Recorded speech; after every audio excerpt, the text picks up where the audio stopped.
with a shot. Nah, yeah.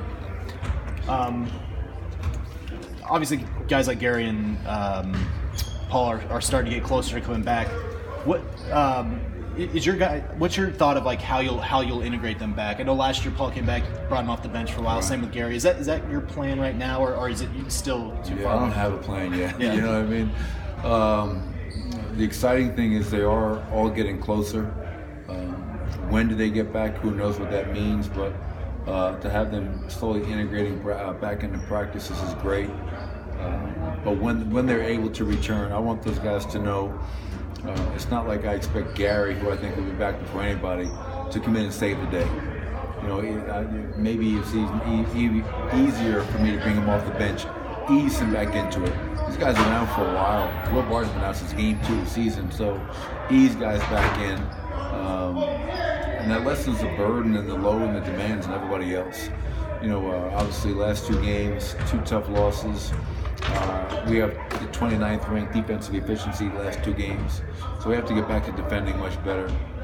But a lot is being asked of Jamal, Nikola, Torrey, Juancho, Malik, Monte, and everybody else. So once we can get back healthy, Nick, I think that's going to just give us a morale boost and not have guys being asked to do too much. When you look back at it, like you said, Will's been out since like the 2nd game. How do you think you guys have just managed being without 2 and really 3 starters for such a long period of time here? Oh, I think overall, the disappointment of losing 2 games in a row is all with us, right? But if you look big picture and you go, I mean, we're 2nd place in the Western Conference with the 2nd youngest roster and the injuries that we've had. I think it's remarkable. I really do. And, that speaks to the play of a lot of our players stepping up, and whether it's Jamal and Nikola taking on a lot more and other guys stepping up into roles that maybe they're not accustomed to being in. But I think it's been fantastic what we've been able to do. And now we just have to remind ourselves of, why we're able to do that. And the defense has been a constant. And that's the most disappointing thing with the last 2 losses, is that the defense has not been there. The only positive defensively last night was #1 3-point shooting team.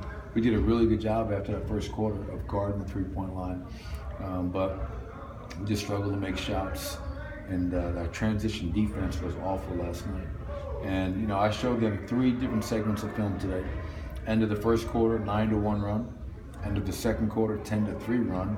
Early fourth quarter, 15-0 run. Almost 34-4 run in 3 different stretches. And we still had our chances, which is remarkable against that quality of an opponent on the road. So, but overall, Harrison, I think what we've been able to do has been pretty unique and pretty remarkable on the whole. Was that the thinking in practicing today? Obviously, you guys usually don't practice day after a game. Was that just the thinking to clean up, address the film? Yeah, obviously, and we practiced the 23rd, had it off the 24th, flew the 25th, got in late last night, pushed practice back a little bit. So the film was the most important, and a lot of it was mental before allowing some of the guys that aren't playing heavy minutes to play live, but clean up. And to me, this is a playoff series. And for all of our young guys who've never been in the playoffs, they have no idea what I'm talking about. But in the playoffs, you play a game, you come in, you watch film, you look at what you did well, what you didn't do well, and what adjustments you have to make. And so that was a big part of the film session, going on the floor and walking through offense and defense, how they guarded us, how we can exploit it, and how we need to do a better job of guarding them. So hopefully our guys, after this season, will have a much better feel of what those playoff matchups mean. And now it's a chess match, and you have to make the necessary adjustments. What do you guys think you learned from, obviously the game plan that the Spurs had of attacking him with a double right after he puts the ball on the floor? It's not we haven't seen it a lot from other teams. What did you think you guys learned from kind of that experience, and what you can take going forward with that? Yeah, the funny thing on that, Nick, is like we everything they did we expected. And so it wasn't like it was, wow, they caught us off guard. We knew that they were going to double team Nikola. We knew that in pick and rolls, their bigs would be way down the floor. They'd go under as much as possible, force us to shoot jump shots and mid-range jump shots.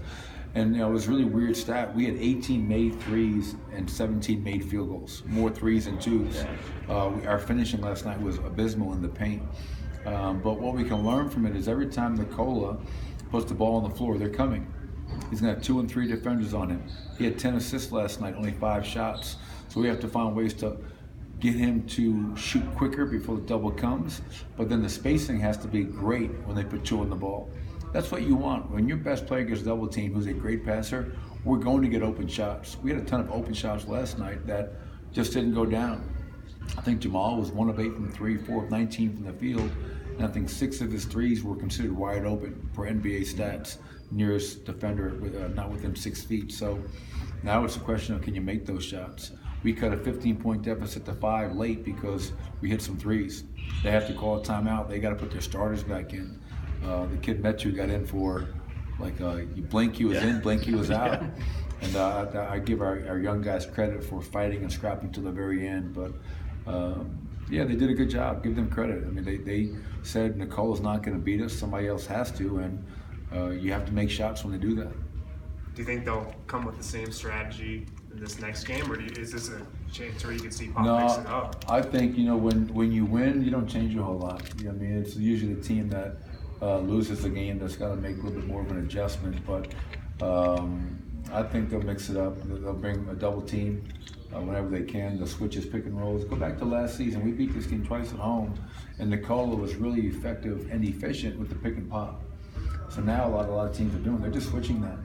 They're putting a small on Nikola, take away his airspace, and then they'll switch it or fix it whenever they can. So they're a very good defensive team, and hopefully we can be a little bit more efficient and disciplined on the offensive end, space the floor, and most importantly, when the shot goes up. I mean, Bryn Forbes had 10 fast break points by himself. They're 29th in transition points, and last night they crushed us in that regard. So Nikola set the last 7 minutes. Was that part of 15-0 run? You just didn't kind of like what you were seeing on the court from anybody? Yeah, it was just did not like our starting group. We were not generating any momentum.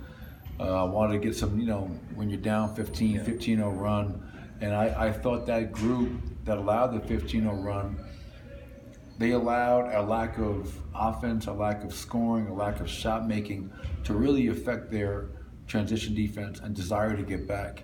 And that can't happen. I don't care if you're missing shots, you're turning the ball over, defend. And that was my message to them as well. We've lost 2 in a row because we've gotten away from what we've done all year long. We've been a top 5, 6, 7 defense all year long. Last 2 games were 29th. If you're not making shots, get back, get a stop. And we have to get back to that mentality, not allowing our offense to dictate our defense. You mentioned kind of treating this like a little playoff series. Is it good for these guys to get that experience against a coach like Pop and a team like the Spurs that can throw a lot at you? Yeah, I think so. I mean, because that's what we aspire to be as a playoff team. And my hope is that we're in this situation come end of April. We're obviously chess match in between each game, making the adjustments and watching film and correcting the things that we didn't do well. So for our young guys, making sure that they're aware of that and pointing that out to them, I think made them realize, like, oh, okay, this is what happens when you're in a playoff series. You go on the court, you watch film, and you address all the areas that you came up a little bit short within, and whatever adjustments we have to make. So I think it's a good learning experience. Thanks, Coach.